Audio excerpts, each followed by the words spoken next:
To understand the story, the first part of the story is a must see. After 3 months of oblivion, I finally made up my mind. I decided to do what I had been grieving over for 3 months. Every single day, I remember that cursed night, that cursed house, that cursed village. In my eyes, I often see Anita's bloody corpse, her empty eyes, which are no longer filled with joy as before, or Shineva tickets were lying on the table. I had a train in 12 hours. The bags were packed, though as bags. Bag. An ordinary backpack with which schoolchildren go to school. I didn't know how to fight what lived there. What's to say, I didn't even know what it was. I had plenty of time, though, to find out anything at all. In the backpack was dry packs, purchased in a local military store, hunting knife, in general. I do not know where he had him in my apartment, probably the results of my drinking, as in the backpack was a flashlight and a couple of packs of cigarettes. Standing on the platform, I scrolled in my head this creature, his image. In my mind, I was already imagining how I was stabbing him in the chest, how I was stabbing more and more into his hairy body. On the loudspeaker, they said my flight. I went into the carriage. It was half empty. Only a few women and some guy in his 20s were sitting there. I sat down on a vacant bunk and began to wait for the departure. Before I knew it, I was dozing off. The night, the sinister laughter, the cold body, the red eyes, the black hooves, he was attacking me, starting to tear my clothes with his claws, stomping on me with his dirty, hard as cast iron hooves. I woke up in a cold sweat. I unlocked my phone and decided to read on the internet to find a similar creature that I had seen. The search yielded no results, but I noticed a few ways to combat the unclean force. For example, one of them is to put a cross to the devil's forehead and pray, or to feed him with human food, which they cannot stand. It was getting light outside, and I had to arrive at the train station in a couple of minutes. I began to gather my things from the table. During the trip, I had pretty much eaten all the dry food. The only things left were dishes that had to be heated or poured over with boiling water, sublimates in general. At the train station itself, I learned that I would have to walk about 8 kilometers. This, of course, did not make me happy, but there was no way out. The way lay through an abandoned village, a forest, and a few acres of fields. I bought some food and water in a stall and set off. After leaving the small town, the forest was dense. It was good that I went out in the morning, because walking through the dark forest at night did not suit me very well. As I walked along the sandy road, I looked at the trees. It was obvious that this forest was clearly several centuries old. All the trees were mighty and healthy. Some trees had grown together and resembled mighty titans.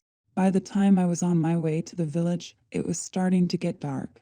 It's strange. It's summer outside. It's 9 p.m., but it's dark as if it was already 11 or even 12. At the entrance to the village, on a wooden board hung a map of the area, beaten by time. I immediately identified my position and roughly counted how much distance remained. On the map, I saw my village, which was barely visible, circled, and not with a pencil, but as if someone had scratched it out. I looked closely. Where I was now, there was also a scratched circle, and there was the same circle on 3 other villages. I felt a cold hand on my shoulder.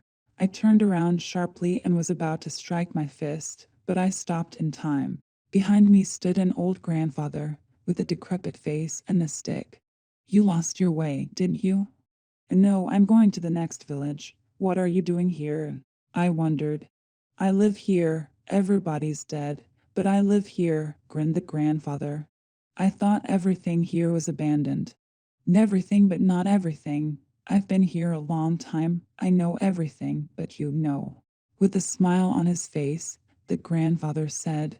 I stood there and did not really understand what he was talking about. "All right, let's go to my house. I will feed and water you. The night is coming on, and you are going somewhere. Let's go." With the same smile, my grandfather said. My new acquaintance and I approached a ramshackle house. It was also overgrown, but with a trampled path to the house. When I entered the house, I could smell the tar. Everything in my mind flashed. I heard the same laughter again, that face, those feet. My grandfather brought me out of the stupor by turning on the light in the kitchen. Oh, well, come in. Why are you standing in the doorway? Why does it smell of tar in here? I asked. When I baked the oven, I poured tar on it to make it burn better. Grandpa kept talking with a smile. At the same minute, a stick of smoked sausage and 0.35 of moonshine appeared on the table. Sit down, have a little snack. I really wanted to eat, so I put all my thoughts aside and drank with Grandpa. After having a good smoke and a meal, my grandfather offered to stay at his place for the night. He lived alone. There were no children, so the whole house could be at my disposal. I didn't think twice about it. I didn't want to go out at night. My grandfather took bedding out of the closet and showed me the couch, which was in another room. After making the couch, I undressed and lay down. Sleep came over me quickly due to fatigue and sleepless night on the train. At night, I woke up to go to the bathroom. Of course, there are no facilities in the village house, like a bathroom at home, so I had to put on clothes and go outside. It was quiet and peaceful. I lit a cigarette and stood outside for a few more minutes. After I finished smoking, I went into the hallway of the house. There was a door in the hallway with some liquid dripping from underneath. I opened the flap and looked inside. I was shaken. Everything was covered in black tar. There was an unbearable smell of tar. It was everywhere, on the floor, on the walls, on the ceiling. It was just a sting of tar. I ran into the kitchen. The house reeked of rot. I turned on the light. There was rotten meat on the table along with the sausage, with maggots already breeding in it, and together with the moonshine there was tar. I ran into my grandfather's room to warn him of the danger, and that we should get out of here. At the end of the room, with his back to me, stood a 2-meter tall body, with horns hanging from the ceiling, hooves on his feet, and the smell of tar. Grandpa was not on the bed. All the cards in my head came together. The creature had lured me again, tricked me again. It turned toward me and squealed like a fury, and I began to leap from foot to foot with clattering hooves. My knife was in my backpack, which was in the room where I slept. There was no way to get to it since the door to it was near this monster. I ran out into the kitchen trying to find the knife. My attempts were unsuccessful, and the creature was standing in the doorway the whole time watching me as I was rushing around the kitchen. It was laughing loudly. All avenues were blocked. I didn't know what to do.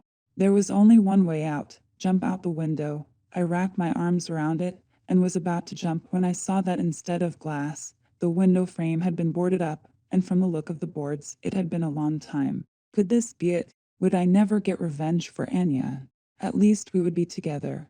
I took the stool in my hands and threw it at him, and with a quick wave of my hand he threw it away and began to walk slowly, clawing at me. Then I remembered what I had read on the internet. Tearing across from my chest, I rushed at him. Even though my opponent was several times bigger than me, I managed to bring him down. My body was pierced by his claws. I endured, and at the same time put the cross to his forehead. The howl was for all the world as it seemed to me. He introduced his claws into me more and more, and I pressed the cross harder and harder into his forehead. Its grip loosened, and I realized that that was it. It was over. The creature's body exploded, leaving behind the resin in which I plunged. My blood mingled